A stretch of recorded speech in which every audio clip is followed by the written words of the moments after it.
മലപ്പുറം സ്ഫോടക വസ്തു കേസിൽ പ്രധാന ഗൂഢാലോചനക്കാരൻ ടി എ ഹാരിസ് എൻഐയുടെ കസ്റ്റഡിയിൽ. മഞ്ചേരിയിൽ നിന്നാണ് ഇയാളെ അന്വേഷണ സംഘം അറസ്റ്റ് ചെയ്തത്. 2026 ഫെബ്രുവരി 7 മലപ്പുറത്തെ ഫർഹ ഓളോബ്രിക്സ് കമ്പനി കോമ്പൗണ്ടിൽ നിന്ന് 89,600 സ്ഫോടക വസ്തുക്കളും 10,500 ഷോക്ക് ട്യൂബുകളും പിടികൂടിയത്. ലാൽകുമാർ വിവരം നൽകും. ലാൽകുമാർ, ഇതിൽ എന്താണ് എൻഐയുടെ കേസ്?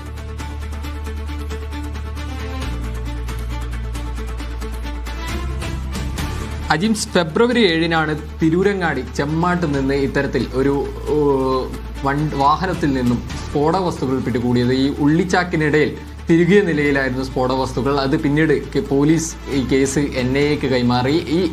ഈ കേസുമായി ബന്ധപ്പെട്ട് NIA നിരവധി പേരെ അറസ്റ്റ് ചെയ്തിരുന്നു. ഈ കഴിഞ്ഞ ദിവസം പിടികൂടിയ ഹാരിസ് ഉൾപ്പെടെ 10 പേര് ഇപ്പോൾ NIAയുടെ പിടിയിലുണ്ട് എന്ന വിവരം NIA പുറത്തുവിട്ടിട്ടുണ്ട്. മാത്രമല്ല, ഇയാൾ ഈ പ്രതി ഇതിൽ പ്രധാന പങ്കുവഹിച്ചിരുന്നു. ഈ ഗൂഢാലോചനകൾ ഉൾപ്പെടെ പ്രധാന പങ്കുവഹിച്ചിരുന്നു എന്നാണ് ഇപ്പോൾ NIA കണ്ടെത്തിയിരിക്കുന്നത്. മാത്രമല്ല, ഇയാൾ ഇപ്പോൾ പിടിയിലായിരിക്കുന്നു. സ്ഫോടക വസ്തുക്കൾ അനധികൃതമായി വാങ്ങിയതിൽ ഇദ്ദേഹത്തിന് പ്രധാന പങ്ക് കൂടിയുണ്ട് എന്ന് NIA കണ്ടെത്തിയിരിക്കുന്നു.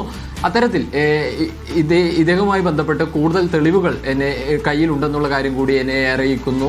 സുപ്രധാനമായ ഒരു അറസ്റ്റാണ് ഇതുമായി ബന്ധപ്പെട്ട് ഉണ്ടായതെന്നാണ് NIA പറയുന്നത്. മാത്രമല്ല, നേരത്തെ സംസ്ഥാനത്തെ വിവിധ ഭാഗങ്ങളിൽ ഈ കേസുമായി ബന്ധപ്പെട്ട് NIAയുടെ പരിശോധന ഉണ്ടായിരുന്നു. കോഴിക്കോട്, കാസർഗോഡ്, കണ്ണൂർ ജില്ലകളിൽ ഉൾപ്പെടെ ഈ കോറികൾ കേന്ദ്രീകരിച്ചും NIAയുടെ പരിശോധന ഉണ്ടായിരുന്നു. അതിനൊക്കെ പിന്നാലെ കർണാടകയിൽ നിന്നും 2 പ്രതികളെ NIA അറസ്റ്റ് ചെയ്തിരുന്നു. ഇതിനുശേഷമാണ് ഇപ്പോൾ മഞ്ചേരിയിൽ നിന്ന് മറ്റൊരു പ്രതിയെ NIA അറസ്റ്റ് ചെയ്തിരിക്കുന്നത്. അജിൻസ്.